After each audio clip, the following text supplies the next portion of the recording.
I don't know my birthday. The date on my ID card, July 3rd, 1922, was invented by an Army enlistment officer. When I told him that I didn't know how old I was, I'm sure my mom knew, but she died before I could ask her. I would imagine it was written down in the family Bible, but that was destroyed in the fire. As for my pa, I don't recall him ever being sober enough to remember, if he ever knew at all. Never got no cakes or presents growing up. I don't think I'm over 100, but regardless, I don't have much time left. There's a story that I need to tell before I pass on. A story from when I was very young. I better start at the beginning. I was born in the Smoky Mountains on the Tennessee-North Carolina border, in a place called Blackberry Hollow. I was the youngest of 3 children. Had a brother named Jack and a sister named Maple. Would have been more children, but my ma died giving birth to her 4th, along with the baby, a girl named Sarah. We had a small farm, about 40 acres or so, planted corn mainly, along with some turnip, potatoes, and greens. Kept a few hogs and dairy cows too. Weren't prosperous by any means. No one in the valley was. Wasn't easy farming on account of the rocky soil, but we did alright. Not from farming. My pa was too drunk most of the time to properly tend to his fields, but he did tend his still, hidden back on an isolated mountain top, so no revenuer would ever find it. Lived about 3 miles from the town center. Wasn't much of a town. 2 churches, one a missionary Baptist church, and the other a primitive Baptist church. Which one we went to depended on the fancies of the woman my pa was currently courting. Couldn't tell you the differences between the two. The sermons always seemed to be about the various reasons you were going to hell for eternity. There was also a general store, which I never stepped foot in, best I can recollect. Didn't learn how to read and write till much later.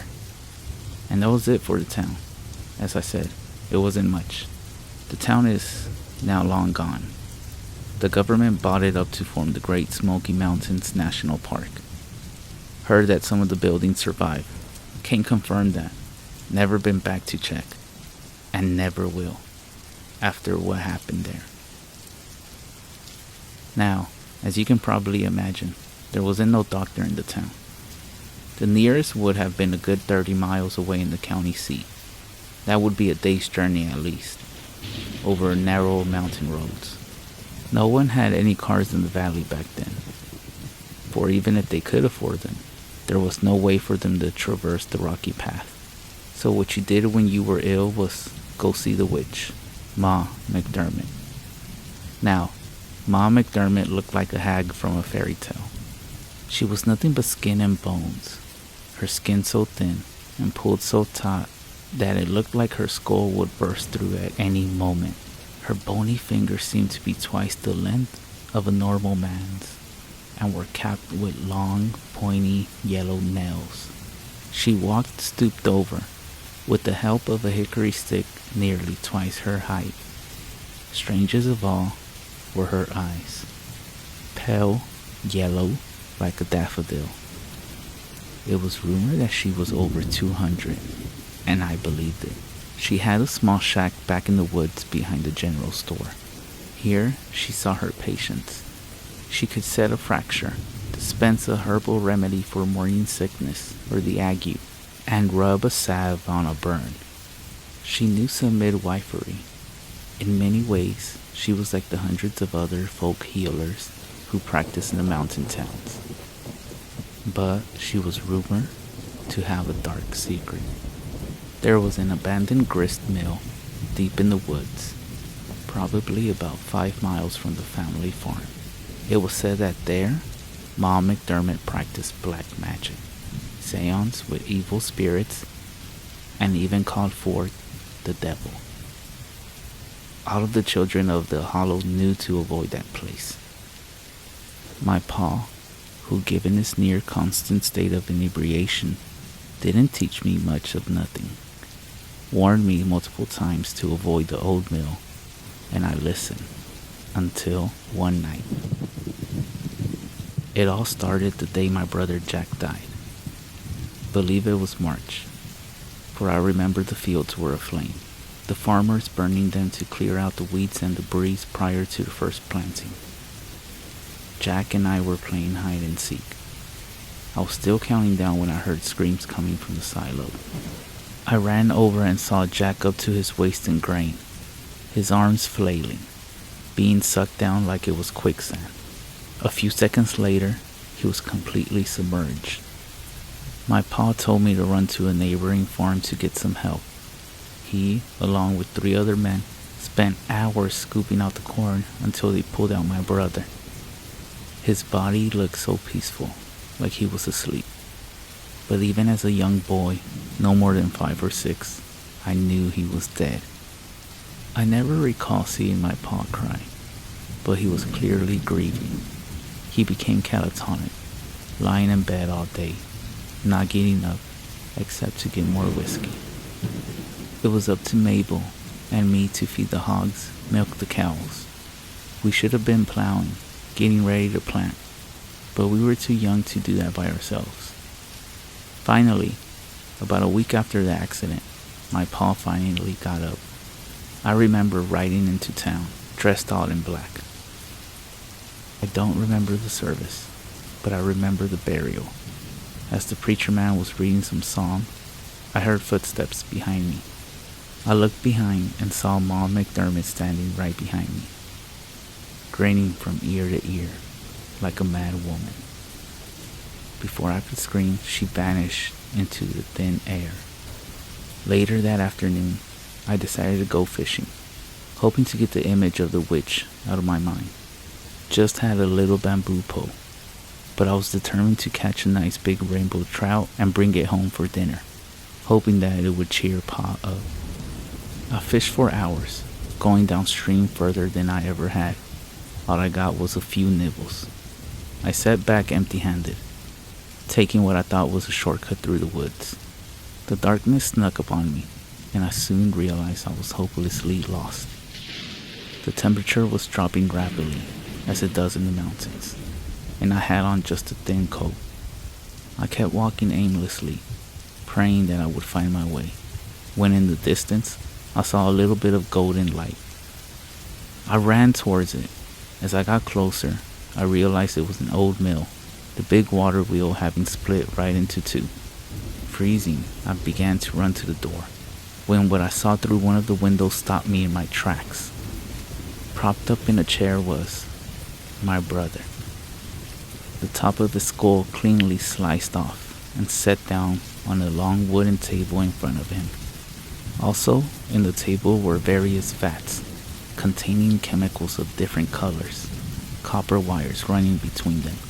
Floating in one of them was a brain. Presiding over this macabre spectacle was Ma McDermott. I tried to run, but my body was paralyzed. I watched Ma McDermott remove the brain and set it back into my brother's skull. Nothing happened for several seconds. But then, suddenly, my brother's eyes opened wide. But they weren't his eyes. They were demon eyes. Devil eyes. Somehow, they radiated evil. Pure evil.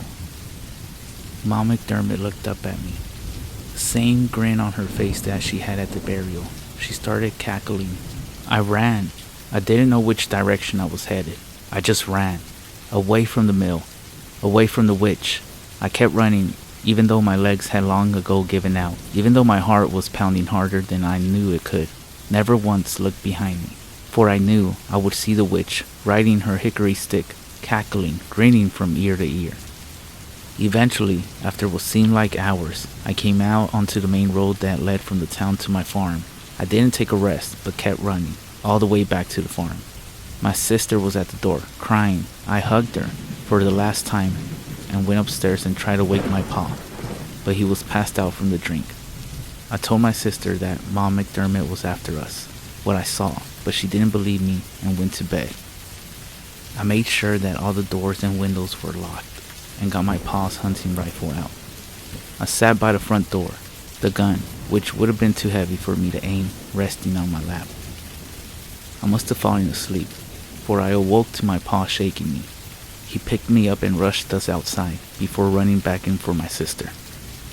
As I sat in the cold night air, I saw, from the light of the burning house, a figure walking stiffly towards the pines, moving like he was hewn from wood. In his right hand was a torch, still ablaze. Despite the distance, I knew who it was, my brother. A few seconds later, I saw my pa running outside, carrying the body of my sister. She was dead. My pa said it was a rival moonshiner who set his house alight, but I knew the truth. I never told him. If he lived longer, I might have, but he took his life a few weeks later. I watched him walk outside calmly one morning, carrying a rifle. I watched as he put it in his mouth and pulled the trigger. I was sent to live with one of my pa's brothers, who was the foreman at a textile mill in Asheville.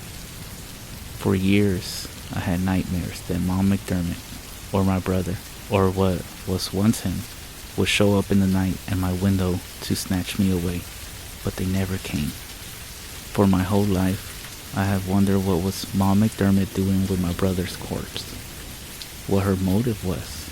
I have never come up with any satisfactory answers. I just hope that when my time comes, I will be in heaven with my mom and pa, with Jack and Mabel and little Sarah. I pray every day that I will not end up in hell with the devil and with Mom McDermott, the witch of Blackberry Hollow.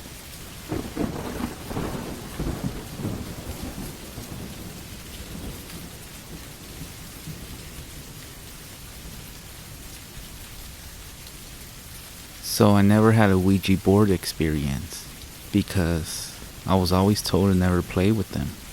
But recently, I was at the mall looking for a game called What Do You Mean? As I was looking at the games, I noticed that there were Ouija boards right there with the rest of the games. When out of nowhere, one of the workers comes up to me and says, "Hey, you want a Ouija board? I'll give you 50% off."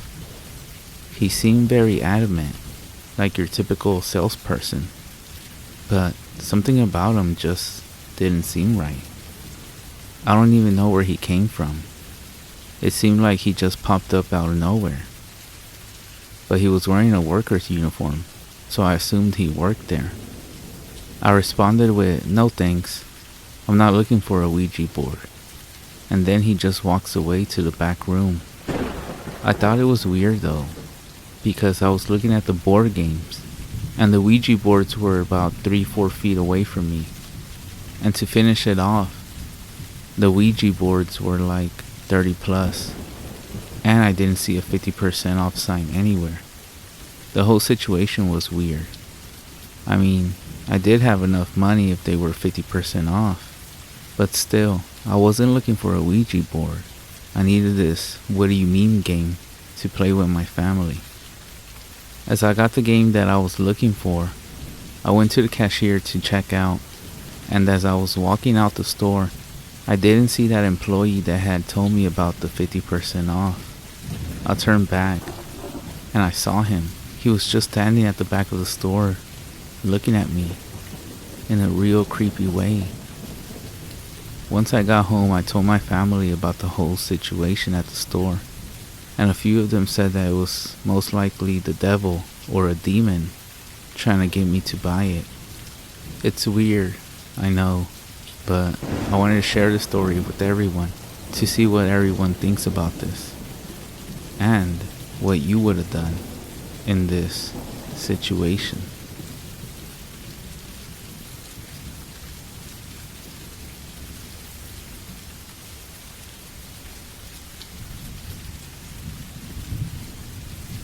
When I was a child, it was just me and my mother. We lived in a property owned by my grandma, a 3-story old farmhouse right at the fringe of the woods. It was far off the road, down a long, unlit gravel driveway. It felt very isolated at night, being so distant from any other houses. It was set in an area that wasn't inhabited for 30 years before we started living in it.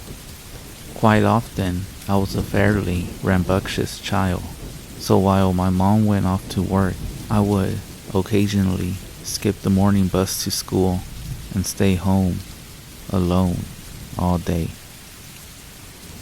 The big house had a habit of feeling incredibly lonely, so I spent most of my time playing in the forest, out in the back. Some distance into the woods, far enough that I could hear my mother when she called. There was a toppled pine tree which had crashed into another. An even larger trunk on its way down was now frozen there, forming a long arc over the forest floor. I loved to climb up the jagged stump at the base of this fallen tree and then steady myself to a point just above the middle. I was never able to make it all the way to the top because it just got too steep for me to continue any further, and I had a bad habit of freaking out from how high up I was. One day, I was sitting in my usual spot on the fallen tree, which was a good distance from the ground, just listening to the birds singing and simultaneously feeling the warmth of the sun on my neck, when I heard something strange from underneath that paralyzed me and shocked. "Hey kid." I was gripped by a sudden strong surge of fear for a moment. The voice had come from directly underneath me. I strained to look down, but I couldn't see anything over the ledge. For a long time, I just sat there in absolute silence, and I was at the point where I was almost soon to convince myself that I had imagined hearing a man's voice at all. "I know you can hear me." His voice was much louder this time, as I yelled something out and scrambled up the log a bit higher, trembling nervously. I dug my fingernails into the bark and held tight for dear life. I sat there, trying to collect my nerves for God knows how long.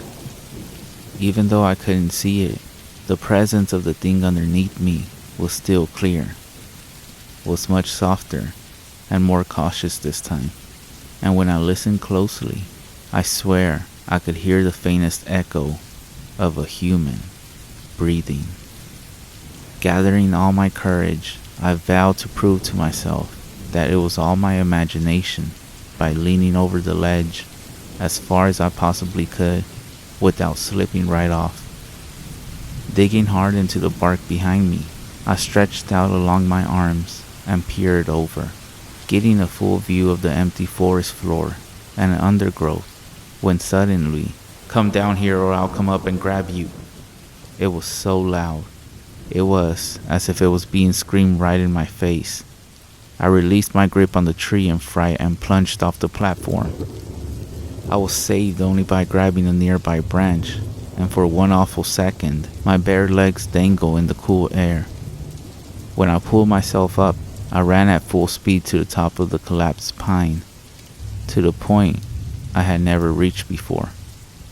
I sat there, just below the rustling canopy, pissing myself and staring at the distant base where the splintered wood rose, fully expecting at any moment to see someone crawling rapidly up the pine towards me. Instead, all I heard was the wind whistling in the leaves above and below me, and occasional snippets of birdsong. It was about 2 hours before my mother got home and found me, after much worry, searching, trembling, and crying at the top of the fallen tree. Although this incident spooked both me and my mother. In time, I somehow recovered, exhibiting the naive hard skin of a child, even though I never went as far into the forest as I used to, and never again even approached that fallen tree. Once, when I was 12, I had the chore of taking firewood from the shed out back, just at the edge of the woods, and to bring it back inside the house. It was a tiresome job, and I always chose to do it at dusk, when the air was brimming with mosquitoes and a swampy fog that usually coated the lawn. By the time I had my last round, I would sprint back to the house, spooked. One of my least favorite things about this job was that the shed was full of barn owls. If you have never seen a barn owl's face staring at you from a dark roof corner, then you will know how uncomfortable that shed made me. One of these nights, it got mistier than it had ever been before.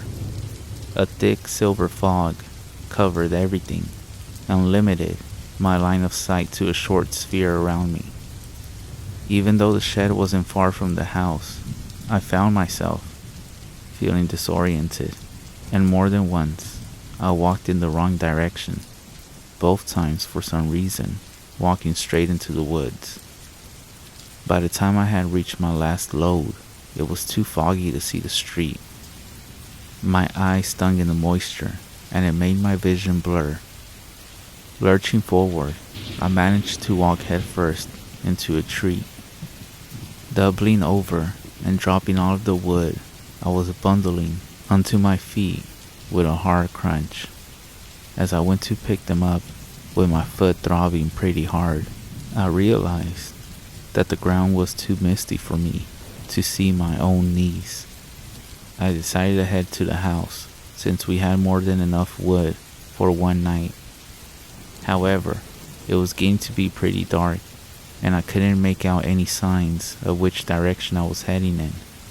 Even though I cautiously walked for several feet in all directions, trying to figure out my position in the mist, I still couldn't figure out any point of identification.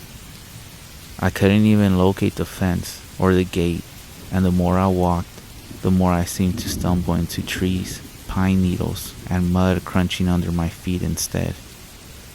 After a while, I finally realized that I couldn't even find the shed anymore. Cursing myself for being so dumb, while trying to ignore my thumping heart and sense that something else was at play, I became aware that I was lost, somewhere in the forest. I then started screaming out for my mother at the loudest possible volume I could, but was only met with a resounding silence from the depths of the mist all around from where I stood, affirming that I had wandered too far from the house to be heard. As a deep panic started to settle on me, I noticed a glimpse of something pink moving against a nearby pine trunk. Coming closer, I saw that it was a ripped out square of pink paper. On it, there was an arrow pointing left. It looks vaguely like something my mom would make, I rationalized to keep me from getting lost. So I followed the direction set by that green arrow, shivering in the increasing cold. I kept walking for about 5 to 10 minutes before needing to stop to take a breath. My heart was pounding so fast, it was beginning to hurt. As I was sitting down, however, I spied what appeared to be another note hanging on a nearby trunk. I noticed this one was embedded with a long nail. It bore another arrow, this one pointing up, and a small, sloppy written note that said, "This way." Despite my increasing panic, I convinced myself that these notes were my only shot at getting back before nightfall. I was desperate to get the hell out, and my eyebrows were cold with sweat, so I followed the green arrow to a point where I could just dimly make out another spot of pink up an incline of collapsed stumps and leaf litter. At this point, it was getting pretty dark, and I had to strain both my eyes just to see a few meters ahead of me, following the green arrows, feeling more and more lost of where I was. I stumbled through the woods, groping out in the mist to feel for trees, even though I was terrified of something unseen grabbing my arm. I came across the third green note, which had another arrow pointing up again. This one led to a steep slope that I didn't recognize being anywhere near my house, and it was with a poorly drawn smiley face right above it. At this stage, I became too freaked to cope and started to cry there a little as I slumped against the pine stump. The possibility that I would be out in these woods all night was beginning to sink in, like a syringe being driven into the veins within my arm. I caught a glimpse of another pink square in the near distance. Squinting hard, despite the previous week's nonstop rain, I read it from afar. What I read made my blood turn cold. I stood to my knees, dead silently, wobbling on them in fear. My ears were sensitive to any tiny prickle of noise in the mist. For a long time, I stood there in the rolling fog, reading that horrible note over and over again, until a snapping stick somewhere behind me caused me to sprint blindly, twigs snapping at my ankles and cutting up my face as I ran. Written on the note in big green letters was my name. It felt like I was running for hours. All the while, the rain and mist lapped at the back of my neck like the decaying breath of someone running right behind me. Somehow, I made it back to the house.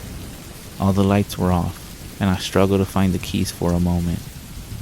When I found them, I bolted indoors and quickly crawled into bed, where I remained unsleeping till morning. My mom just thought I had come inside and gone to bed and hadn't thought to leave the lights on. It was a miracle, aka some freakish coincidence, that I even found the house that night at all. The final incident at that damn house was witnessed only by my mother. Up until then, she had never experienced any of the strange things as I had, even though we mutually shared the same oppressive quality that the house's interior had on us and its placement in the woods. Although I was obviously never a popular kid, by living way out in the country in the opposite direction from everyone else at my school, I did make some tight friends in my first year of high school. One of these friends, Amanda was her name, invited me over one night and I accepted. My mother drove me out to the place, which was about 3 miles away, then drove back home. The night went well. We watched a horror movie, devoured some pizza, smoked a little pot. My mother went home alone, where she intended to get some writing done. She worked for a magazine at that point. It was about midnight when I received an off-putting text from Mom in all caps. "Is this a prank? I need to know immediately." Thinking it was some kind of joke, I texted back, "Calm yourself. Is what a prank?" She responded immediately, "Are you at the house?" Of course, I responded no. I didn't receive another message until around 3 a.m. when she told me to go to my grandma's in the morning and to not by any means dare go home. I remember those drops of rain the day I went to my grandmother's, and how terribly soaked I was when I finally got there. It was nearly 2 towns away. I had to fight the temptation to go home and drop off my bags, but Mom's disturbing messages from last night were enough of a warning not to do so. When I arrived, Mom and Grandma were having lunch. At first, my mother seemed to be in some sort of a composed state, but when I got a better look at her, I noticed that all of the color had drained from her face and she was slightly trembling. At one point, she even sent a small glass crashing to the floor after flinching at the cat brushing around her ankles. It wasn't until later that night, when my grandma was sound asleep, that she told me what happened. She even went further as to forbid me from telling old grandma, out of fear that it would horrify her superstitious soul too much. This was what happened the night when I was at Amanda's, and she described it in detail. My mother was sitting on the first story in the living room, where she sat on the couch by the fire, curtains open to the view of the sunset on the canopy, going over her latest draft. At first, it was so faint that she barely noticed it, but after a while, my mother became aware and vaguely irritated by tiny thumping noises near her head at the window. When she went over to investigate, she saw a fat brown moth of a kind we often get at that place, buzzing madly into the glass. Reasoning that this was the cause of the sound, she returned to her work, however, feeling rattled in some way. It was when the noises started to get sharper and louder that she paid more attention and saw that rocks were being thrown at the window from the total blackness of the forest edge. She saw them appear from the shadows of the bush and then fall in an arc and bounce off the window. Looking carefully, she could see some cracks from where some heavy ones had hit, right beside where her head had been moments before. Captivated, she tried to peer into the darkness enough to make out where the rocks were being thrown from. Then, with a startled shock, she jumped back from the window as she saw me standing half behind a tree right near the window, grinning wide and staring at her. My one visible eye stretched wide open, showing all the white. She barely let out a scream, seeing her own daughter standing there, just staring and smiling. Not only did this figure not move or blink, it was standing by one of the nearest pines, far from where the rocks were shooting up out of the bush, as they continued to do so in a loud downpour. My face continued to press out at her, smiling, thinking this was all some kind of sick prank. My mother shouted my name at the top of her lungs. However, instead of responding, the mouth of this thing behind the tree just started moving, as if it were saying words silently, really, really fast. Suddenly, it turned its head to the side, and it seemed to be speaking with someone else behind the tree, my mom said, who couldn't be seen. But she could see a formless black shape hanging against the other side of the tree. The girl that looked like me kept staring at my mother and doing the silent, speed-talking thing, then turning and whispering to the thing next to her. Then she would turn back and start up again. Breaking the spell, she suddenly pointed straight at my mother and started laughing. My mother screamed and fled to my bedroom on the second story, where she shut herself in and sat at the far end of the bed as the rocks began to pitter-patter against the window downstairs. In my room, My mother said she did not feel safe. There was an awful smell and a weird humming noise in the walls, as she described. She tried to pray for a time before giving up and just listening to the rocks pelt the walls and windows. Somewhere in the kitchen, she caught the distinct sound of a window actually smashing and the weird, continuous humming. Listening more carefully, she could identify it as the softest hint of a mumbling voice.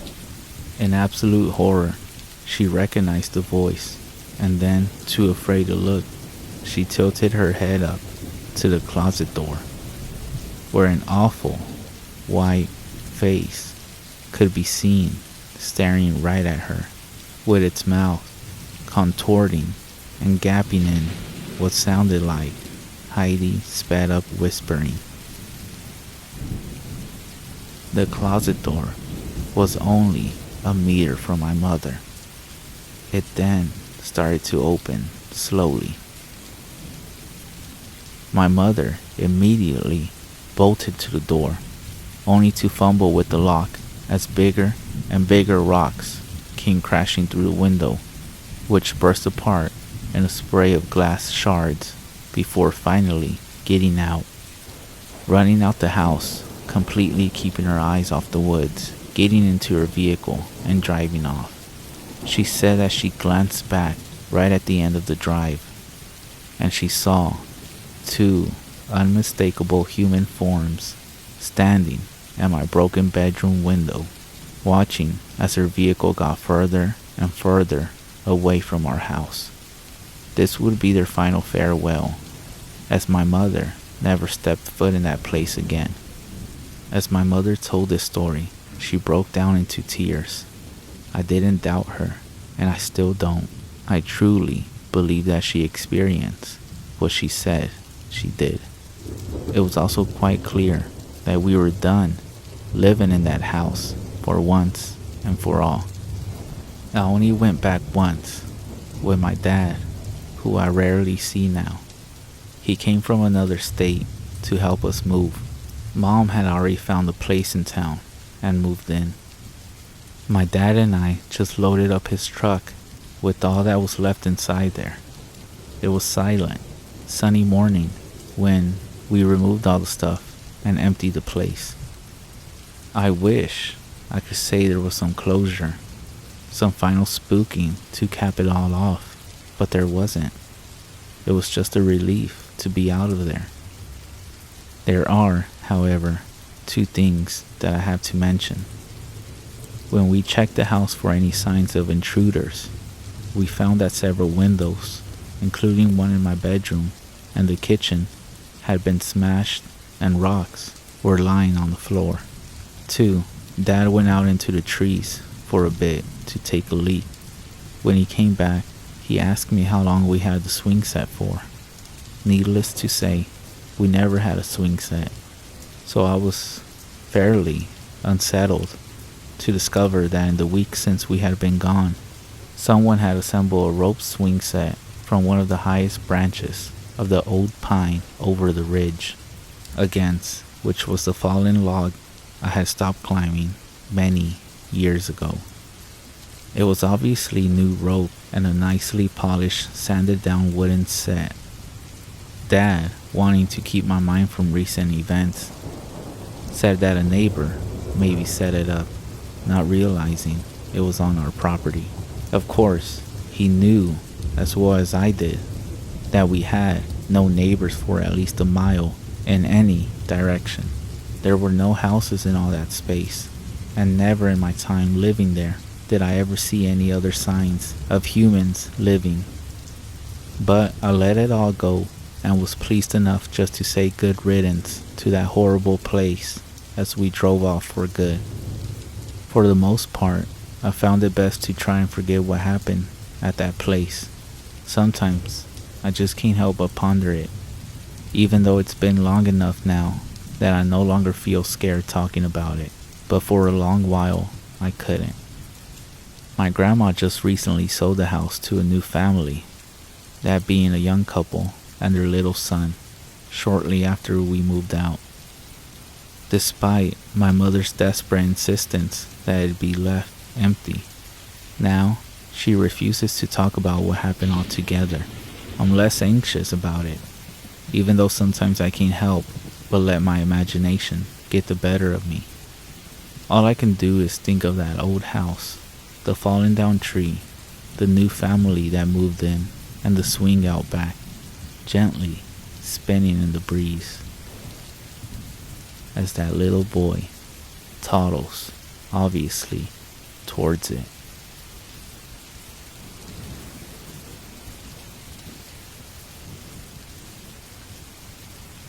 A couple of years ago, I went to a rehab in South California for alcohol and drug addictions.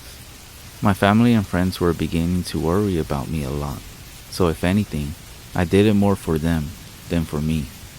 I was there for almost 4 months. We all got pretty close. However, tragedy struck and my roommate decided to hit the needle again. Needless to say, that was the last time he ever would, as he overdosed in his apartment, collapsed in his closet with a needle still in his arm. This is where some friends and I found him, motionless. We called 911 immediately, but it was too late. A few weeks passed, and we are still living in the same apartment that he passed away in. Being sober, and not really knowing what sober people do with their time and lives all day, we did a bunch of random shit to keep our minds off our old habits. On this one specific night, we decided to use a Ouija board. We all sat in the living room and began. We said the prayer, put our hands on the planchette, and started asking routine questions and got nothing. We were about to quit when someone had the brilliant idea of going into our friend's room that passed away. Sitting in the room, we pulled everything out, redid the procedure, and asked for, let's call him Brad. We then asked, Brad, are you still with us? Surprisingly, the planchette went to yes. Both a little freaked out and a little excited, we continued. We then asked simple things like if he was okay, etc. Everything was fine until we asked Brad why he did it. The planchette then went to BADGNE. We thought about this for a while and asked, is Brad gone? The planchette then started moving like I've never seen it move before. Z-O-Z-O-Z-O. Over and over again. I had no clue what the fuck this was, but I turned to my friend, and his face was white. When the planchette finally came to a rest, I asked my friend what was wrong. We need to quit. We need to stop this right now. Being a huge tough guy, it was strange to see him so scared. Stop being a pussy, I jokingly said. That's Zozo, a Ouija board demon. He acts to be a friend or family member and then finally reveals himself. I took this in and kind of chuckled to myself. That friend took off and went back to his apartment while the two of us stayed, laughing at the demon and cussing him out. We finally asked what he wanted, and the planchette pointed right at me. Terrified, I asked, what do you want with me? It then started moving to the letters H-E-L-L. You want me in hell? It then moved towards yes. Are you going to kill me? The planchette stayed at yes. Getting a little freaked out, I asked, how are you gonna kill me? It then started moving towards F-I-R-E. And then out of nowhere, the planchette shot towards one of our candles, knocking it onto the floor, starting a small fire on the carpet. We quickly put it out, and as we were doing so, we looked back at the Ouija board, terrified. We picked up the planchette and walked back to the board and said goodbye. And then we went outside to burn that board that same night. I refused to sleep in that apartment after that night, and I ended up relapsing after going back home. So I beg you, don't ever play with a Ouija board. And Zozo, I hope we never meet again.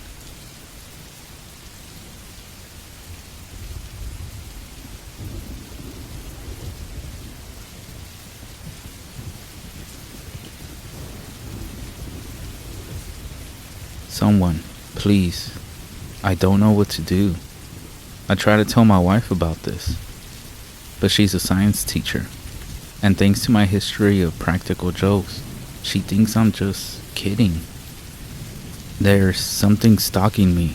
I don't know what it wants, but almost every night, since I started seeing it, it has terrorized me. It doesn't touch me. It doesn't do anything. It doesn't communicate in any sort of way. It just fills me with horror. If what I'm about to say seems like I'm just rambling, please forgive me. I haven't slept in several days. We live in the second floor of a duplex, with stairs down to the back of the house, to the basement, where the laundry machines are. There's a door at the bottom of the stairs, before the door to the basement, that looks out onto our back porch and into the backyard. 6 days ago, I was going down to the basement to bring up some laundry, and I glanced out the door as I passed, and there was a dark figure standing at the far edge of our yard. Her back was to me, and she was just standing there. She was looking into the woods beyond our yard. She was dressed in nothing but a light gown. It had lots of flowing material coming off of it that was whipping around in the air slowly. The whole scene creeped me out instantly, but I thought she might be a friend of our downstairs neighbor, so I just continued to the basement. And then when I came back up, she wasn't there. The next night I went down again, and as I passed the back door, I looked outside. The woman was back. She was exactly like she was the night before, facing away, not moving. The hair on my arms and neck stood up straight when I saw her. I was even more creeped out when I realized she was in the same clothes as the night before. That's when I did something I shouldn't have done. I opened the back door. Leaning out, I called to her to see if she was okay, but she didn't respond. She didn't even make some sort of indication that she heard me. It was freezing cold, so I shut the door and locked it. Coming back upstairs afterwards, I looked out the window and she was gone again. Later on that same night, I was in the bedroom getting ready to go to sleep. Everything was dark because my wife had gone to bed before me. Our bedroom looks out over the backyard, and my side of the bed faces the windows, so I have to go past them to get in.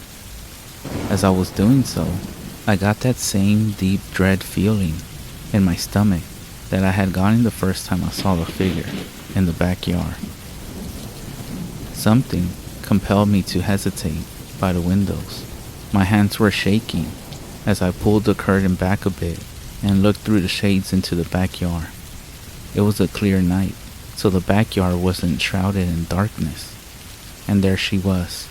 The woman was standing in the middle of the backyard, no longer at the edge of the woods, and this time she was facing the house. Her head was tilted up, looking directly at the window I was peeking from. I jerked away instantly, afraid she had seen me. Her face was covered in shadow and hair, but I saw her chin and nose, a sharp nose and a thin chin. Gray. Her skin looks gray, I think. Her hair is black and long. I was so scared I jumped into bed and covered myself with the covers. The next day, I played outside in the snow with my 4-year-old daughter. She wanted me to pull her on her sled in the backyard, but just the thought of going back there made me scared again. So I talked to her into digging holes in the snow, but in the front yard. When the night arrived, things went from bad to worse. Somehow, I had managed to forget about the woman. Then, in the middle of the night, my daughter starts crying. Our bedroom is just across the hall from hers. I thought she might need to use the bathroom or was just having a bad dream. So I went into her room to see if she was okay. She was uncovered, curled into a ball on her mattress. I pulled her covers over her, and that's when she whispered to me, "Daddy, there's someone in my closet." Instantly, I got goosebumps. I turned my head slowly towards the closet door at the end of her bed. Normally, the closet is shut, but now it was open. As I looked into the closet, there was a dark shadow. That's when I saw her. The woman was standing in my daughter's closet. Not even when it was clear that I saw her did she move or make a sound. She just stood there and looked at me through the cracked open door. My blood ran cold when I saw her. "Get up," I told my daughter. "Get in my arms, quickly, quickly." She scrambled up and hugged me tightly as I walked backwards out of the room, watching the closet the entire time. In my mind, I imagined her throwing the closet door open and running at us, arms outstretched. I just hugged my daughter and walked backward into my room. The woman never appeared in the doorway. I heard no movement from my daughter's room. I tucked her into my bed and stood there watching the doorway to her bedroom. I didn't go back in. I just stood there and watched and listened. When I finally got the courage to climb into bed, I didn't sleep. Sunday came and I told my wife everything. I told her about the first time I saw this woman. I told her about calling out to her and seeing her from the window. I told her that she appeared in our daughter's closet. She told me it wasn't funny, that it was my fault for our daughter's bad dreams, and that I shouldn't encourage her to be afraid of her closet. Sunday night, my daughter called me to her room again. "Call me a coward, whatever you want, but I couldn't go back into that room." I called out to her quietly to come get in our bed, but she cried and said she was scared. I wanted to go and get her, but I was scared too. I told her to pull her blankets up and cover herself. "Just cover yourself, honey, and you'll be okay." I prayed that it was true. I lay there, looking over the sleeping form of my wife and out into the hallway at the closed door of my daughter's room, and just kept praying. She kept crying a few minutes longer, but then she went quiet, and I hoped that she was asleep. Monday arrived. I put toys in front of the door to her closet. By that time, there was no doubt in my mind that this was some sort of ghost, but I still put things in front of the closet anyway, even though I knew a pile of toys couldn't stop a ghost. Monday night arrived, and my daughter didn't cry, but I didn't sleep. I lay there, looking at the ceiling, tense. Then around 2 a.m., I heard her bedroom door creak open, and I knew something was wrong. She must be scared, I thought. So I called to her like before. "Just come to me and you can sleep in our bed, sweetie." But she didn't come. So I peeked over to my wife, and the woman was standing there in the doorway to my daughter's room. Her arms hung at her sides. Her shoulders were slouched down. Her gown was dirty, like it hadn't been washed in years, and it was hanging off her like torn rags. I wasn't taking a single breath. I wasn't blinking. I just looked at her, and she looked at me, and I thought, this is it. I'm gonna die. But she didn't make a movement, never even made a sound. I whispered, "Please, go away. Leave me alone. Sorry." I couldn't look away. If I look away, she will get closer. I was sure of it. If I close my eyes, when I open them, I know she'll be standing over me, looking at me. At some point, she was gone. It's like I fell asleep with my eyes open, even though I don't remember her disappearing. Just that I was looking at the doorway, and she wasn't there anymore. Last night, I laid awake, waiting. I asked my wife to shut our bedroom door, because the nightlight in the hallway was keeping me awake. It was stupid. I don't know what I was thinking. Like clockwork, I heard my daughter's bedroom door creak open. I held my breath. Then I heard the boards in the hallway creaking, and I started shaking uncontrollably. I heard our bedroom door open, and I knew she was standing there, in the doorway, not moving, just looking at me. But I didn't look. I couldn't. I did what I had told my daughter to do, and pulled the covers over my head. I'm a complete mess, a zombie at work, I don't even want to go home anymore. I think I'm starting to see the woman in other places. A glance while driving, and I think she's sitting in the passenger seat of the truck behind me, or standing in the street as I drive off. Just sitting here at my desk, someone passes by behind me, and I jump. I'm afraid that if I turn around, she'll be there, waiting for me to look at her. And what if I saw her face? But I don't want to see it. I don't even want to see her anymore. But I don't know what to do. The only hope I feel is that, for unrelated reasons, my wife has mentioned about moving, but our lease isn't up until May, and I don't know if I can hold out that long.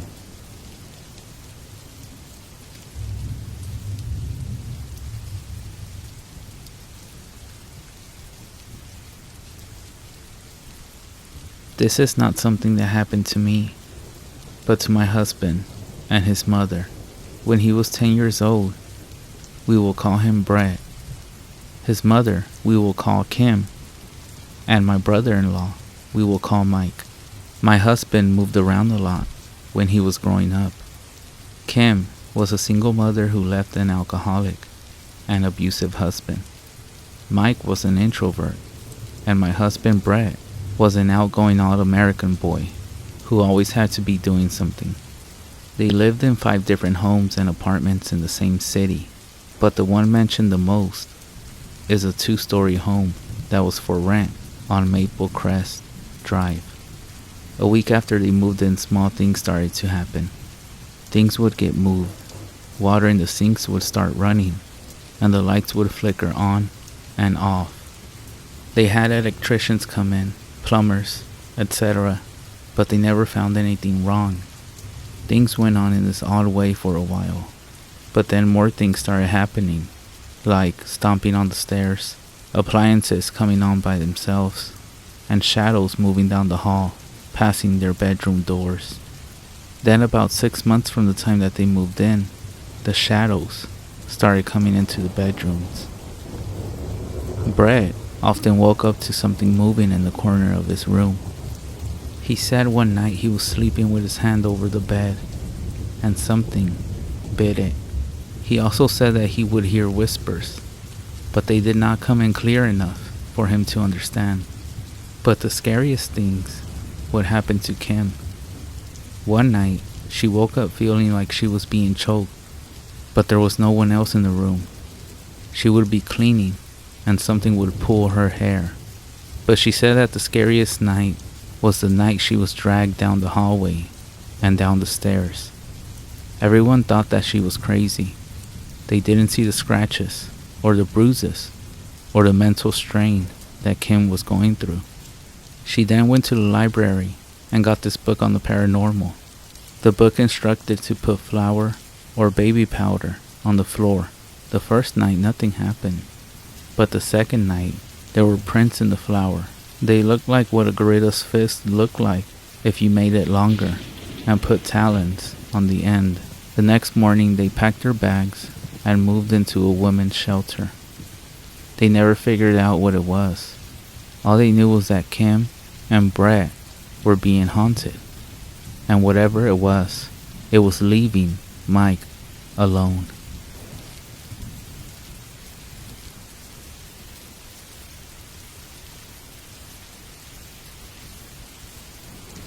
Sleep paralysis has always been a large part of my life. Even as a kid, I remember trying to describe to my parents that the nightmares I was having were all too real, and that figures had actually been showing up in my room. Like any parent dismissing their kid's overactive imagination, they told me I was always safe no matter what I saw and got me a nightlight. That, however, made the illusions I would see in my helpless, half-asleep state even worse, as I could make out more of their terrifying features. After some years of dealing with it, I began to realize I was dealing with one sleep paralysis demon that would take the form of anything my mind found terrifying on a given day. One characteristic that defined it was distorted details and concepts to make them just unfamiliar enough to be terrifying, as if it couldn't perfectly replicate its desired form. For example, if I watched the documentary about a serial killer before going to bed, we all done it. It would take the form of a human being with a knife, but with eyes larger than normal and long fingers to push these visions into the realm of the uncanny. It knew exactly what to do to make me wake with a start every morning. However, as I got older, it began to run out of ideas. The things I once found scary growing up no longer terrified me, and I had been exposed to horrible things in life that had left me with a sense of emptiness. I no longer felt the emotion, happiness, sadness, and particularly fear. This really pissed the demon off, as night after night it took on new and horrible forms to try to draw out that same terrified look in my eyes it had savored for years before. But I simply had no emotion to give. I was dead inside, and blocking out the demon was just a small benefit of a horrible situation. Eventually, I think it gave up. It would take the form of a tall, blurry humanoid figure, just standing in the corner of my room, once again, with eyes and limbs slightly longer and wider than that of a man. It would simply stand there during my sleep paralysis episodes until I woke up again. A more empathetic person might have almost felt bad. Life continued like this until I met Sarah. I accidentally took the coffee she ordered instead of mine at a cafe, and what should have been a brief, awkward interaction turned into a first date. She was everything I wasn't. Lively, bubbly, and positive wouldn't even begin to describe this woman. She brought the light and energy back to my life, and I began to experience the emotions that had been buried under the weight of my depression again. My demon took notice, and once again began attempts to draw out the more negative emotions. However, I now had a different kind of shield against it. I had never been happier with Sarah, and with that, I felt the courage to not be afraid of it anymore. That brought on its rage more so than I had ever seen before. It went all out, making me believe someone had broken into my apartment, or getting up directly in my face with the most hideous and disturbing forms you could imagine. While I lay there paralyzed, but I didn't care. This was the first time in years I had felt truly happy, and nothing could get in the way of that. I would usually fall asleep before her, so I would often wake up to a text from her from the night before. One of those nights we finally talked about her staying over for the first time. We were both really excited, but also sort of nervous. We agreed for her to just spend one night at my place tomorrow night. I fell asleep that night, thinking about how amazing it would be to fall asleep and wake up next to Sarah. However, a few hours later, I woke up to a familiar feeling. Every limb so heavy that I was unable to move, slight tightness in my chest. Just another bout of sleep paralysis. I glanced up at whatever horrible vision my demon had prepared for me. Its slender and stretched frame stood at the end of my bed, motionless. Its disproportional eyes weren't set on me. They were on my phone. Although I couldn't move my head, I could tell Sarah was still texting me, from the faint glow of the screen turning on and off. A sudden chill ran down my spine as it slowly turned its head to me while developing a sinister grin that almost seemed to run off its face. The idea of that thing even recognizing what those texts meant made my blood run cold. That horrible vision ended, and I woke up the next morning with a start. Did it understand why I wasn't afraid of it anymore? The thought of Sarah becoming the target of its terror made me pause at the idea of her spending the night. However, I quickly brushed it off. I was quickly falling in love with this woman, and no imaginary sleep monster was going to get in the way of that. I had never slept better than the night she stayed over. Perfect blissful sleep. No sleep paralysis or horrible visions, just pure peace.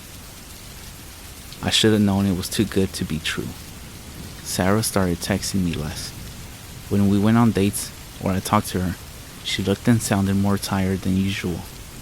She became less enthusiastic and outgoing, canceling plans because she was simply too tired to go.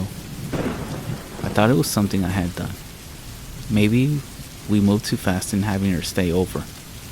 Those thoughts alone began to throw me back into a depressive spiral. But there was no sleep paralysis to follow them. The demon seemed to be gone, completely absent. It was as if it had packed up and left my life for good. It didn't take me long to see where it had gone. Sarah completely broke off contact with me in the weeks following, and according to her sister, she fell into a deep depressive state. She talked about experiencing vivid nightmares when she fell asleep, with hallucinations seemingly tailored to exploit her every fear. When asked to describe some of them, a trend in each struck me: exaggerated features, long stretched out limbs, large wide eyes. I had dumped my burden on her, and she was not equipped to handle it in the way I was. The news of Sarah taking her own life shattered me. She had apparently left a note, ranting about nightmares and visions of a sleep paralysis demon haunting her dreams. After that, it returned to me, only now it had a new, favorite form to make every moment of sleep a waking nightmare.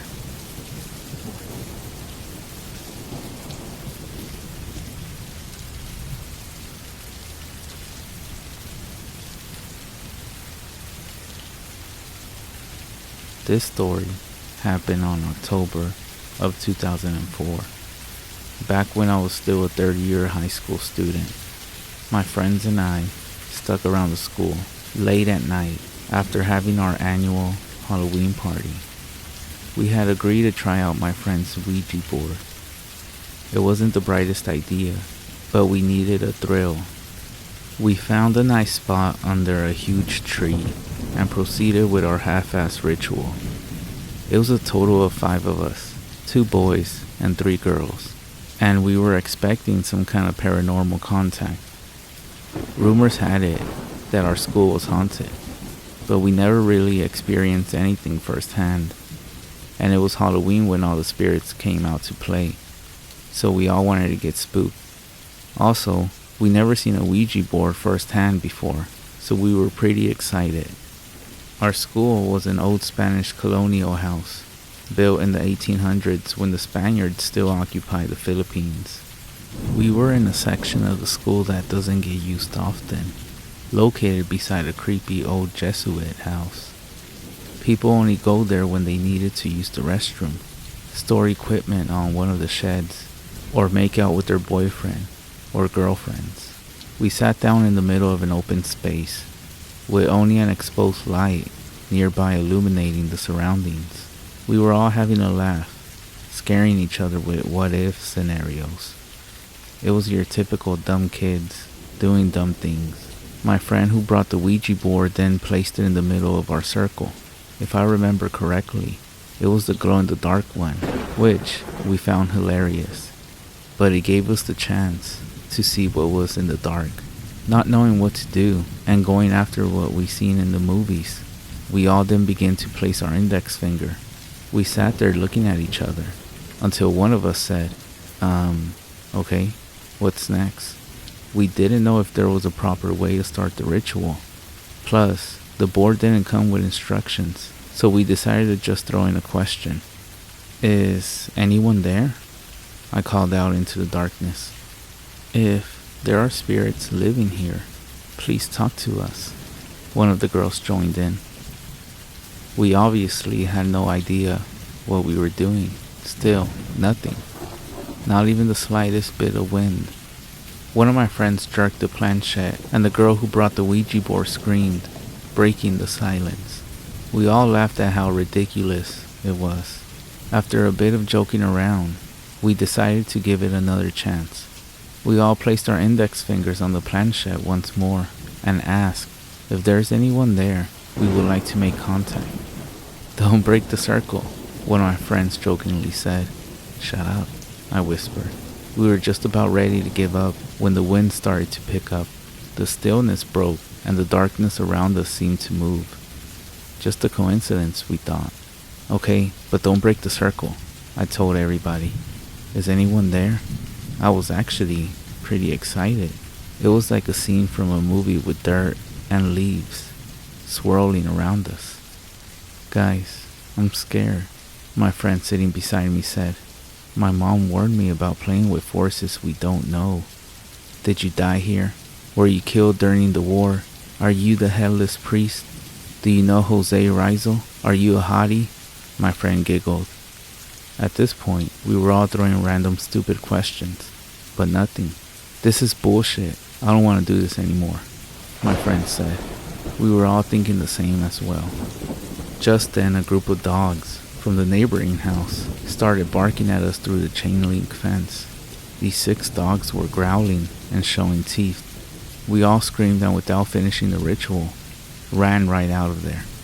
We didn't see each other until after Halloween break, and this is where the story gets creepy. One of the girls told us about an experience she had the night after playing with the Ouija board. She said she got home late after hanging out with her friends from the neighborhood when she realized she forgot the keys to her house. So she called her brother up, who was then still sharing a room with her, and what he said creeped her out. He told her that she was already home. He claimed to have seen her walk in a while ago, and that she looked really tired and saw her head straight to bed. Creepy, but no need to freak ourselves out, was what we thought at least. Besides, her brother must have been tired and seeing things. But then my other friend started telling us about an encounter she had that Halloween night. She said she was going up her room when the lights started flickering as she was ascending the staircase. Typical horror movie visuals. After this, she said she saw the door to her room open and a dark figure stepped out and stood atop of their staircase. She couldn't make out the face of the figure, but she said that she couldn't move and she felt a horrible dread as the figure stared down at her. "No way," my best friend who just joined the conversation said in disbelief. Something happened to me as well. He recalled that he was sleeping one night when he woke up feeling really uncomfortable. He described his vision as having TV-like static and a feeling of heaviness surrounded him. He looked around the room and that's when he saw a bloody, charred face with red eyes grinning at him through the window. I couldn't believe what I was hearing because, in reality, I had an almost run-in with something that night as well. After the ritual, I was sleeping in our sedan on the way home after fooling around with the Ouija board when I felt our car jerk. I woke up instantly. Looking out the window, I found out that we had been hit by a huge oil tanker. I panicked and leaped out of the car. But lucky for me, my mom and I survived the crash, since the front of the car was a total wreck. I still don't have an explanation why those things happened to us, but thank God nothing happened after that. And ever since that day, I have never played or gone near a Ouija board ever since.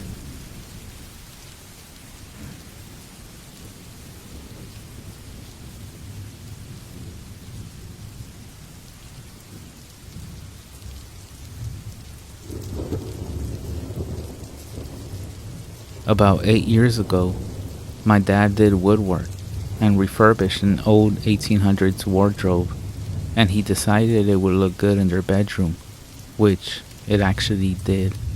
After about 2 nights of keeping it in the bedroom, my mom started to complain that it was eerie and she had a bad feeling about it. I remember her saying that about a week later, it started opening itself in the night and she could see a person in it and that he talked to her. Of course, my dad didn't believe her and kept it in the room, and it just got worse. The house started smelling and the air became damp in my parents' room, and they didn't know where it came from, so they decided to look for mold, but they couldn't find any, so they just went on cleaning. and spraying stuff to make it smell nice. About 3 months later, the activities got worse. The whole house was affected by it, and the doors in the house would unlock themselves. Shelves would open up by themselves, and the cups my mother drank from would always be broken when she woke up. This obviously scared my mom, and so she decided to sell the wardrobe. It ended up in the hands of two old people, who a week later sold it on eBay. We don't know where it is now, for obvious reasons. I also forgot to add, my dad, when he refurbished it, he found a panel under the wardrobe where a little red box that was dusty laid. Curiosity hit, and they opened it. Inside was an old cufflink button, a letter, and a strand of hair that my mother thought was off a horse, because she kept horses, and when one had passed, she would keep a strand of the horse's hair. Obviously, they put it back in the box and tried to find out whose it was, but they had no luck in finding who the box belonged to, so they ended up putting it back where they found it, in the wardrobe. I also want to apologize if this story isn't typed out correctly. I'm not very good at writing, but I thought the story belonged here. And yes, before you all start asking, this isn't fiction. This is something that actually happened. I experienced it. I saw a few things. I woke up at night and heard things and saw shadows. But all of these experiences were nowhere near as bad as the ones that my mother experienced. I have no pictures of the wardrobe or the items at the time. There was no reason to take a picture of them. But I'm sure I can try to find the wardrobe on eBay, on Wayback Machine, but the chances are very slim. If I have any luck, I will inform all of you. So to everybody out there, if you're out purchasing antiques or used furniture, please make sure you inspect them in detail. If you see something, don't open it, don't mess around with it, and return it before anything starts happening in your life.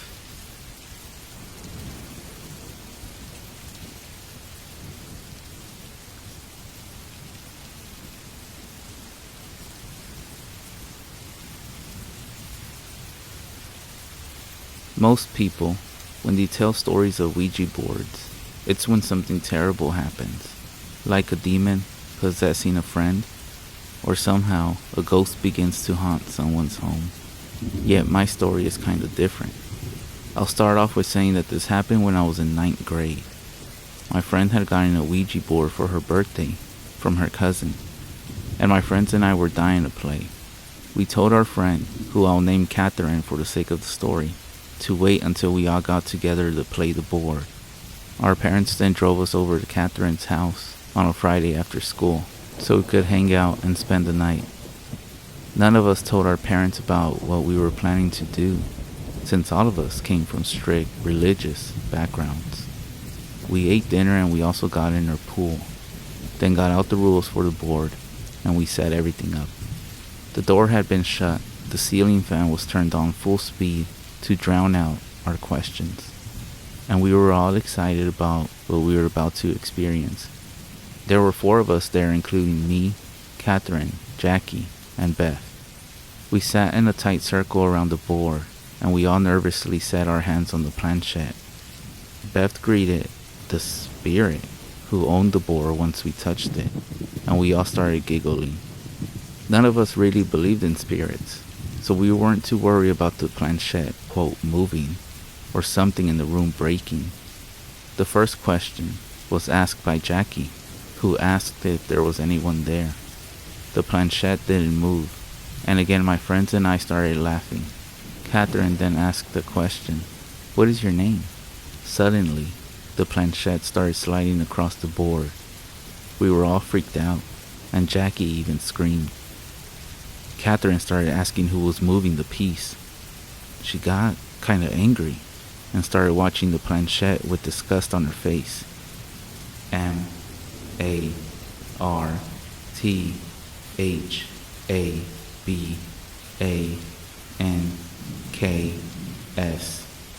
Suddenly, We turned to see Catherine shocked, and a horrified look was painted on her face. Beth started laughing and asked how we came up with a name that quick, following with the question, "How old were you?" 6, 1. Jackie and I noticed that Catherine had started to cry, very silently, but she was close to sobbing, big tears falling down her face. "How are you today?" she asked through tears. Beth had now noticed Catherine's sadness too. I asked her what was going on and why she was so sad, but she didn't answer. G-O-O-D. Catherine laughed a little bit, then asked if heaven was nice. All four of us stared at the board, unmoving our hands from the piece. The planchette slowly spelled out, ITSBEAUTIFUL.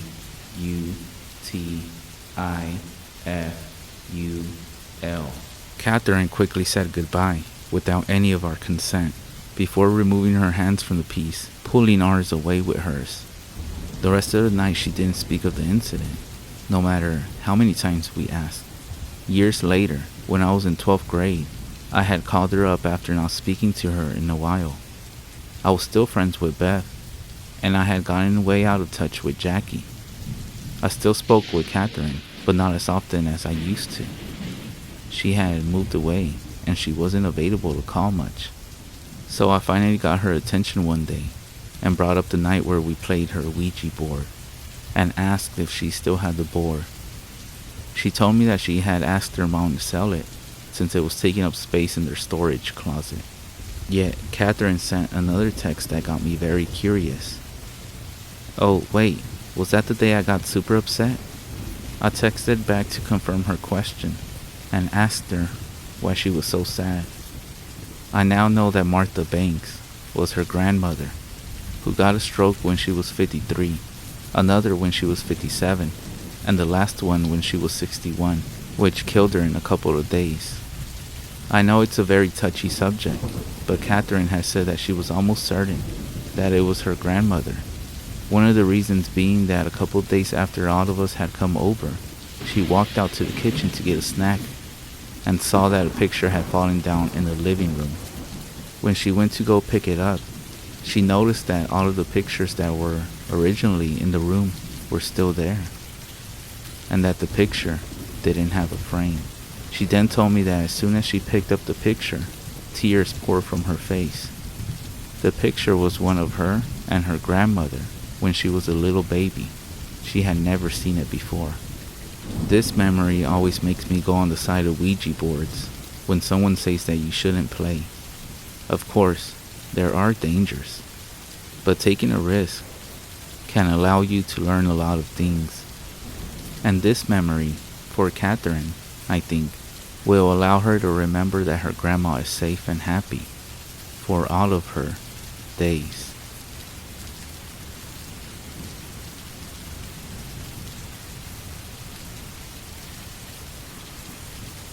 Growing up in San Antonio, I was always fascinated by the local urban legends and ghost stories, even going as far as visiting a few of the haunted sites where some of the rumored specters live. If you ever lived in South Texas, you know about many of them yourself. Here, I will post any experience and any account of my friends and acquaintances that have experienced any of these legends. I started elementary school in 1980 at Westward Terrace in San Antonio, Texas. All throughout my school days, I heard many local legends. Now, the way I heard it, back in the 50s, a young woman had been in a fire. My wife says she heard the donkey lady had lost 2 children in that fire, and her husband is actually the one who started the fire. She was left horribly disfigured. It was said that when her face healed, all the skin had something of a droopy, baggy appearance. Her fingers had all fused together, leaving dark stumps or hooves. Disfigured and totally insane, she stayed mostly in the areas of Bexar County and brought terror among anyone who approached her.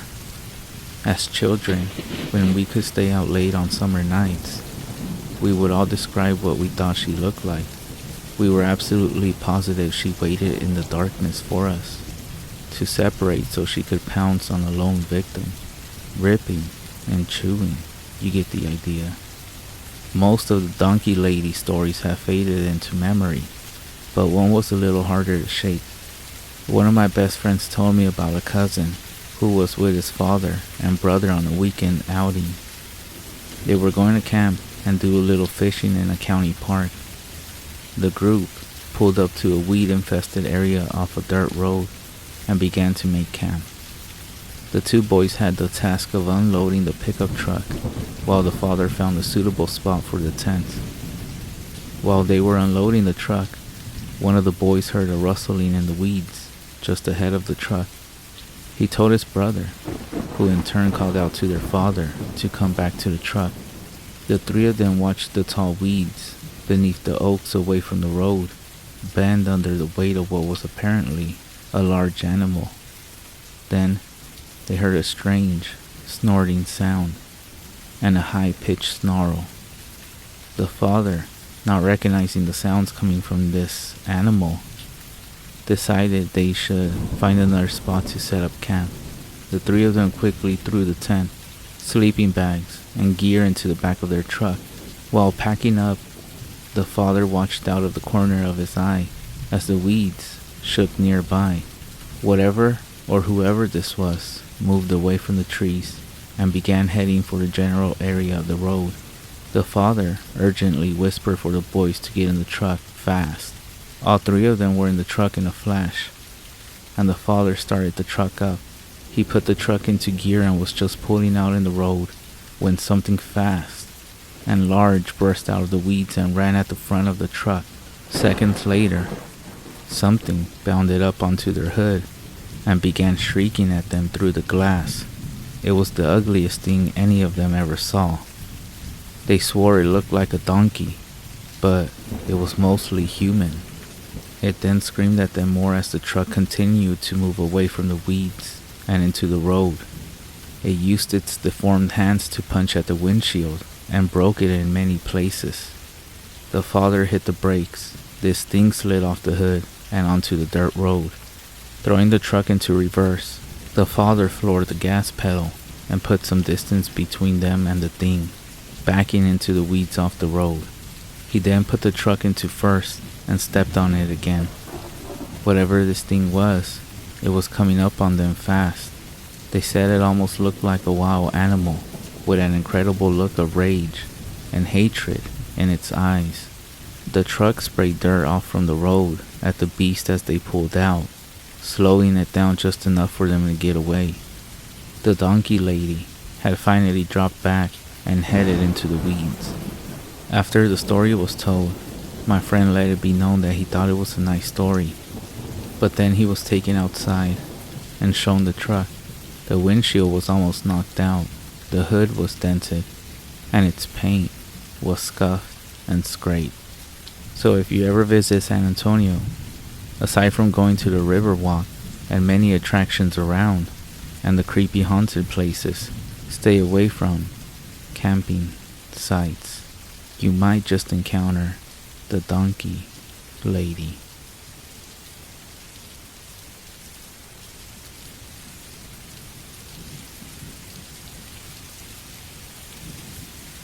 When a new steel bridge opened in 2001, the old Alton Bridge was retired, but the original truss bridge from 1884 remains just off Teasley Lane in the far southwest part of Denton, Texas.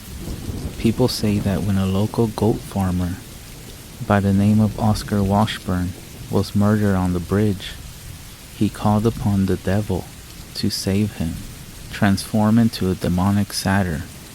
He now guards the bridge, stalking those who cross at night without their headlights on.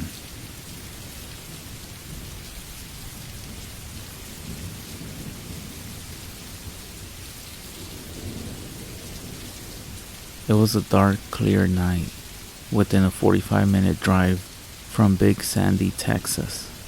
a roommate, her boyfriend, and I went to find a place to have a couple of drinks and hang out. We drove for a while and were headed back to Big Sandy when the boyfriend said he had to take a leak. So of course, we told him to pull off to the side of the road. Not much later, he saw a sign for a cemetery, but I can't remember the name, or else I would tell you all. It was a very wooded area, and the cemetery was gated. However, the gates were open. The cemetery was up an incline and couldn't be seen from the road. My roommate and I were completely creeped out and kept telling him to turn back. He made the excuse of it was too tight to turn back and he promised us it would be okay. So we kept going. About 3 to 5 minutes later, up the dirt road was a clearing with a few trees. In the moonlight and car lights, we could see a small mausoleum, gravestones, and more gravestones ahead of us in a very dark road. My roommate's boyfriend then jumped out to go take a leak behind a large man-sized headstone, and we were left in the car. I don't know why, but I decided to get out of the car for a second, but it was so quiet, and all these woods in East Texas are never quiet. I got a little bit creeped out of the whole situation, so I jumped back in.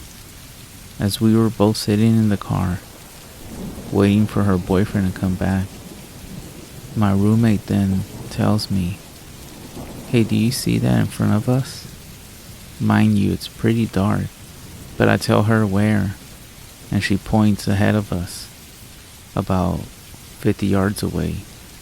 As I focus deep into the darkness, I see something, a dark shadow, pitch black, more darker than the surrounding area. But what stood out was, it looked like a shadow of a human, but it was weird. It was about 2 to 3 feet tall. We then saw it move. We screamed out the window for our friend to hurry.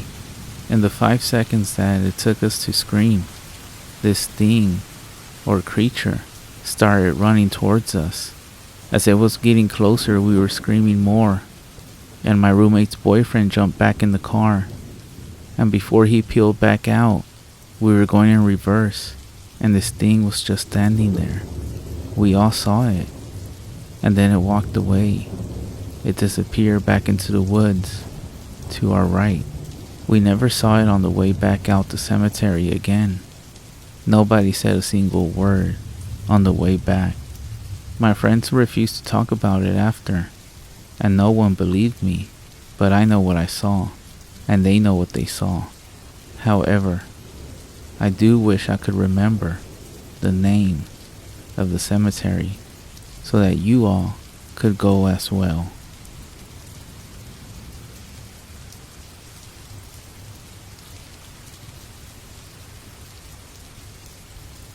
Chased out of New Orleans in the 1800s, a queen who practiced voodoo resettled in the town of Marshall, Texas.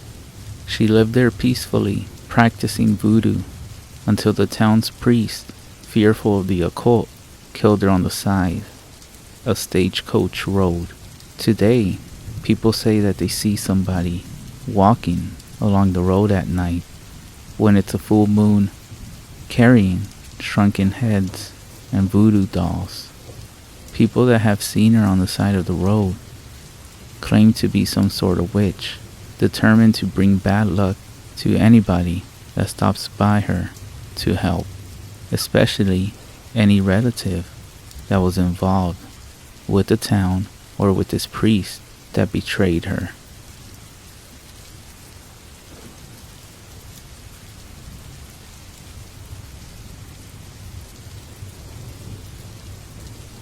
This is 100% real.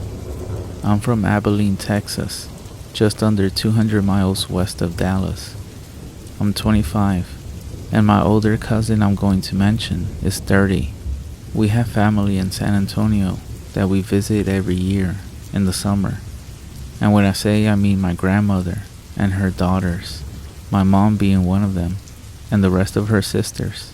and all their kids, my dad and my sister, my wife and kid, etc. We have a pretty big family, so we make a vacation out of it. We enjoy the water parks and have barbecue and things of that sort. So basically, to not make this too long, some of us took off to San Antonio around lunchtime, one Friday, the weekend of our vacation. Now typically, it's about a 3.5 hour drive if I'm in no rush, and even 4 hour trip. Some of the family left around noon and made it by 4. But me and my cousin, his name is, well, we'll call him Steven. Me and Steven couldn't leave till we got off work Friday around 5:30 to 6. So we left around the same time, which was 7:30. We didn't plan that. He has his own family and I have mine. We also both had one kid at the time and are both still married. So we hit the road, and 1/3 of the way there, in Brady, Texas, we noticed each other at the gas station. What are the odds, right? So we were laughing, and he took off as I went inside and told him I wanted 20 on number 3. I always like to have more than enough fuel on road trips. So after I filled up and checked the baby and wife and make sure that everything is good, we get back on the road. The sun has faded away, and it's almost pitch black now. If anyone has driven 283 south, it turns into US 87 just after Mason, Texas, all the way to Fredericksburg, Texas. And basically, the only light for that 1.5 hour strip is your headlight, and that's where it happened. So we're cruising, and there's deer signs every 10 miles or so, because there's so many of them on that strip. So with my aftermarket headlights on my 2013 GMC Sierra, it's very well lit, so I feel comfortable knowing that I'm driving safe in case I see something run out from the side of the road. And just after Mason is when I saw it. So I'm driving south, and this thing is walking north in the direction towards me, on the same side of the road as well. So it was on the passenger side of the truck as we passed. It was walking all the way to the side of the road, but not quite on the grass either. My wife was on her phone as I said, "Did you see that?" She said, "See what?" Now keep this in mind. I just previously mentioned it's pitch black. I haven't seen a car on the side of the road, much less a house or ranch, for the last 10 minutes or so. So I can't really describe. What I saw was a human body with a sheet over it. It seemed to be human legs and feet, but I couldn't really tell because I was going 77 and it happened so fast. But it looked like human skin and flesh from the shins down, including toes. And I watched it as it took 3 or 4 strides. It didn't seem very large in size, maybe 5'9" or 6 feet at best. Not bony, not obese. Also, I didn't see arms. It was literally a whole white sheet looking fabric over its whole body. I mentioned the height because of the skinwalker talk. But what freaked me out the most is how or why would some sick bastard pull a prank like this? If they did, where did they live? I'm talking about some Jeepers Creepers bus scene back road driving, that kind of empty.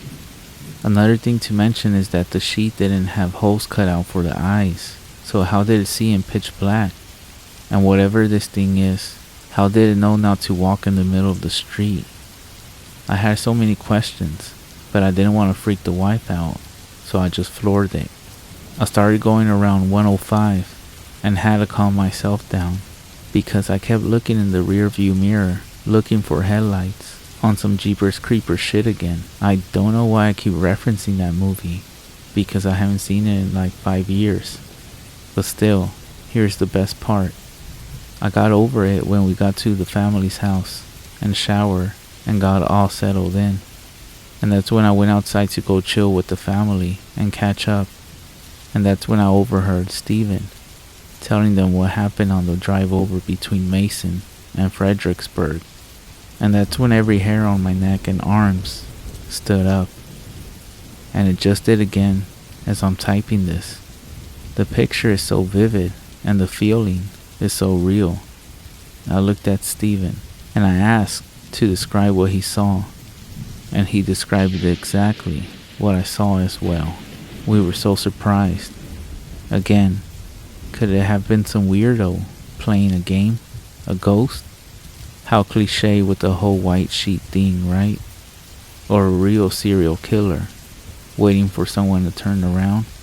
I don't know, but for damn sure, I wasn't gonna be the one to ask him if he needed help. So from this day on, I refuse to ever drive to or from San Antonio, Texas after dark. Have y'all ever seen anything like this in South Texas? Comment and let me know. Thank you for reading my true story. Have a great night.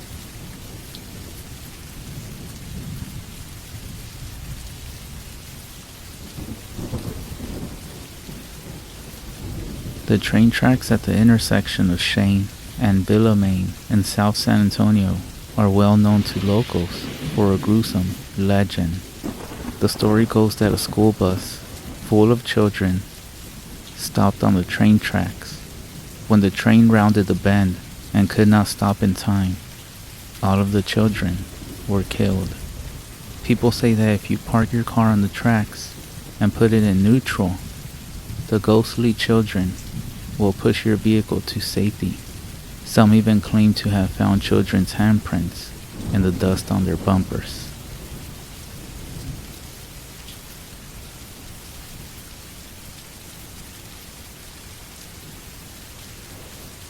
So I used to have tons of little paranormal experiences up until I turned 18.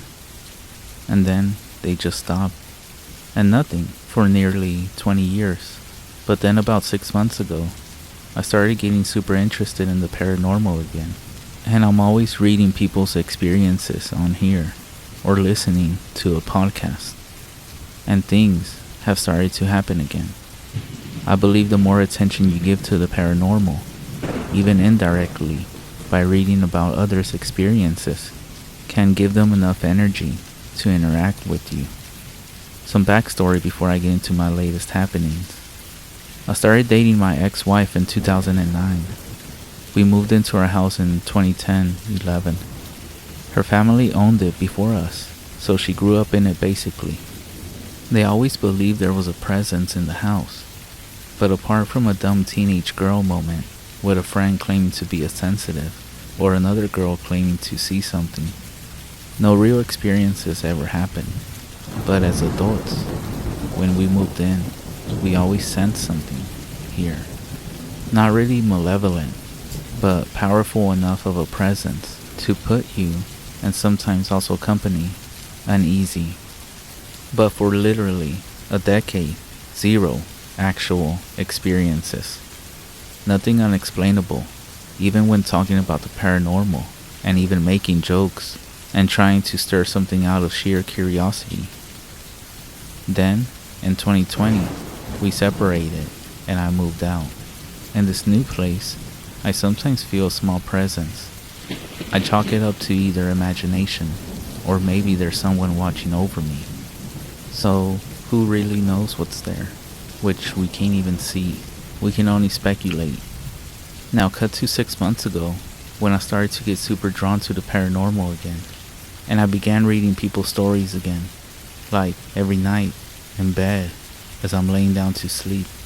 There was a story I shared with you all before, about my experience with the Black Horseman, and I mentioned how it seemed to, as I call it, stir shit up, as in, if you give them attention, they feed off that energy enough to actually interact with you somehow. And now it seems like the same thing is happening all over again. I'm starting to feel a presence, much stronger. Weird, for sure. But let me continue with the story. Around October, I got a new experience. I was in a basement bedroom, only 2 floors. The stairs are loud. You can always hear them, even over the TV or music. Even when you try to be sneaky, they're just so damn loud. On one morning, around 6:18, I remember exactly because my morning ritual is to wake up before any other roommate, get dressed, and relax on my couch playing on my phone until 6:30 when I walk out to leave for work. All before any of my roommates wake up for their routine. So I'm in my room sitting on my couch, looking at my phone waiting on time to leave. Dead silence in the entire house. Sitting on the couch in my room, facing my open bedroom door, I hear the loud creaky stairs as something slowly walks down to the basement. All 13 steps. I think this is kinda strange, as I watch the doorway into the hall. There's no reason for anyone upstairs to come down here. They have their own bathroom up there, and nobody gets up before me. But I think maybe it's a roommate coming to talk to me before I leave. I then wait about 1 to 2 minutes. No sounds. No lights turn on or off. And then I hear the same loud steps going back upstairs. Then, this is the weird part. If anyone is walking upstairs, I hear them at all times. The floor is so loud and creaky. So if someone goes upstairs, you always hear what they walk to afterwards also. But this time, there's silence after the footsteps go up, which is impossible. I even tested it with a roommate later that day. Also, when I came home, I told each roommate if they were up during that time frame, but they weren't. I did everything in my power to explain it away, but there is zero logic to disprove it. I tried. Here's my next experience. Me and my ex-wife are still friends. She's still in our old house, and we're getting ready to sell it and move to another state. She's moving to a new state with a new boyfriend, and I will be moving to my home state. So we decided, since her roommates are moving out, and we have to work on the house to get ready to sell it, I figured I would move back in, since I would be there so often anyway, and we get along well enough. Immediately, the presence in the house is stronger than I had ever felt before. Every night, I'm still reading and listening to stories and to a podcast in bed. Getting very creeped out, dumb and brave, I continue anyway. One evening, I go with my ex-wife to help do some janitorial service at a church for a mutual friend who she helps out for some side cash. She's been doing so for months, and she asked if I wanted to come along this time because she hates going there alone, because she thinks it's haunted and gets spooked out. There is this specific room she hates and feels like there's always a presence in that room, and it makes her extremely uneasy. A friend was hanging out with us and decided to tag along with us. So the three of us get there, and she tells me to handle that room because I don't rattle easily. So she's in the bathrooms. The friend is just standing in the hall talking to us, and I'm in the hall running a cord, and I walk past the door to that specific room. I looked at our friend as he turns completely white and says as I walked past it, the door slowly opened, even though I had just asked the ex-wife to come unlock it for me so I could vacuum it, so I know for a fact it was just locked. Take that as you will, just a door coming unlatched or paranormal. But it felt unlikely, it just unlatched, as it is a heavy solid built door with a sturdy lock. They lock every door in the church for whatever reason.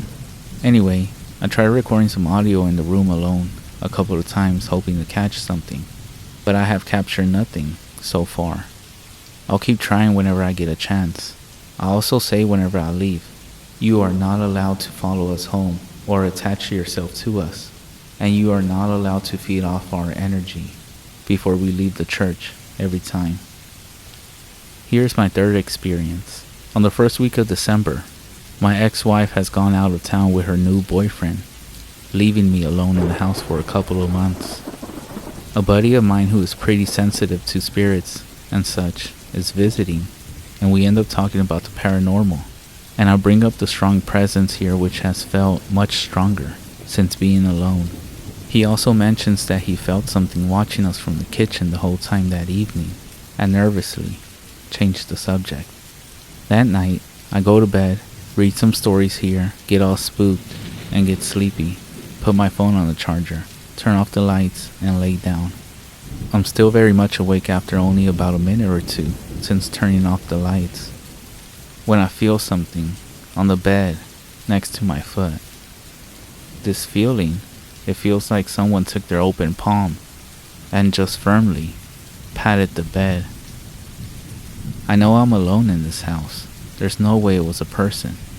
So I calmly said, "Do not mess with me while I am in bed, and you are not allowed to feed off my energy, and please respect my home and my boundaries." I try not to freak out as I tuck the blanket under my body as if it was a shield and would protect me, and I eventually went to sleep.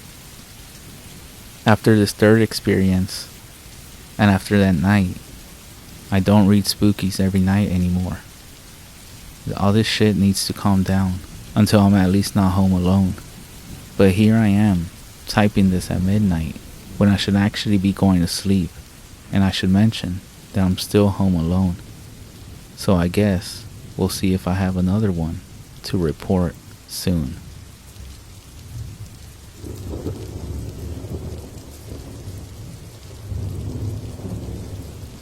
This happened not too long after I turned 18 years old. My girlfriend had also just turned 18 a few days ago. This meant that her parents finally trusted her and I to be alone in the house while they went out for dinner. My girlfriend had always been a fan of scary movies and creepy things in general. She loved reading creepypastas and watching dark and gory films such as Hostel and Saw. On one night, I was sitting with her while she finished watching the last few minutes of The Human Centipede. We both had a few drinks and I was about to go to bed, but then she said that we should look for other scary movies. Despite my tiredness, I went ahead with her recommendation. A few minutes of searching on her laptop, the screen revealed all her favorite online film sites, and it showed that they had been taken down. That's when she suggested a chilling alternative. "Have you ever heard of the dark web?" she asked. I had actually heard whispers around school about it, but never took much interest. "Of course I have," I replied, trying to act brave. A smile of excitement appeared on her face. I could tell she was slightly drunk, and in that sort of "I don't care what happens" kind of mood. I decided to go to the kitchen to fetch her some water. When I came back, I noticed she had a site open called Sensor View. This site showed the pictures of movie posters I had never seen before. I correctly assumed it was a site that sold banned horror films from other countries. All of them looked pretty unoriginal, nothing I hadn't seen before, except for one that caught my attention. The one my girlfriend was hovering over the mouse clicker. It was over a movie that was called The Visiting. The display picture was simply a white background with The Visiting written in Arial black font. We were both fascinated as to what it was, so I took my iPhone and searched for the plot of the film, but I didn't find anything, just a few stupid YouTube videos. However, when I looked back up from my phone, I caught a glimpse of my girlfriend typing in her name and address into various boxes on a page titled Order Details. I was shocked as she clicked the submit button.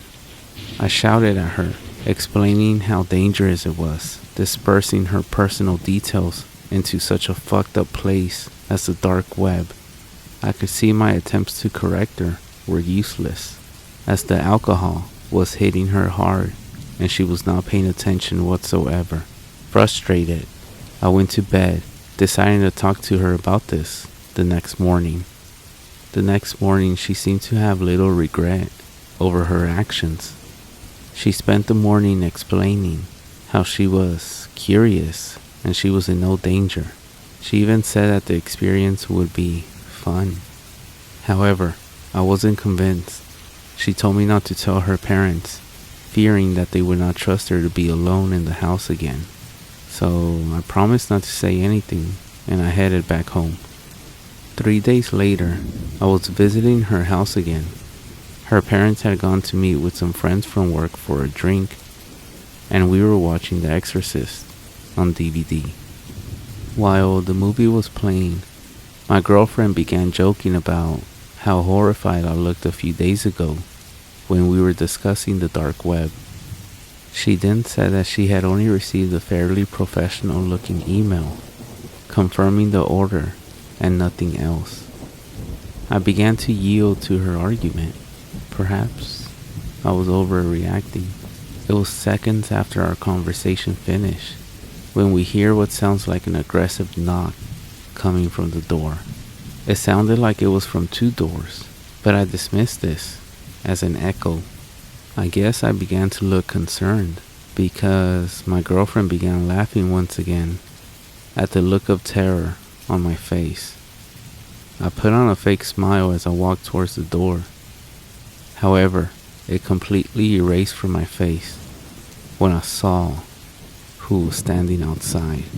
A tall, stocky man wearing a ski mask and black, dark clothes standing at the front door with a hammer. I was about to call out to my girlfriend to call the police when I heard a scream echo through the house. I raced back into the room to see my girlfriend pointing at the window facing the garden. I grabbed my girlfriend's hand and we ran up the stairs. We hid in the master bedroom as I was calling the police on my mobile phone, and they advised they would be there as soon as possible.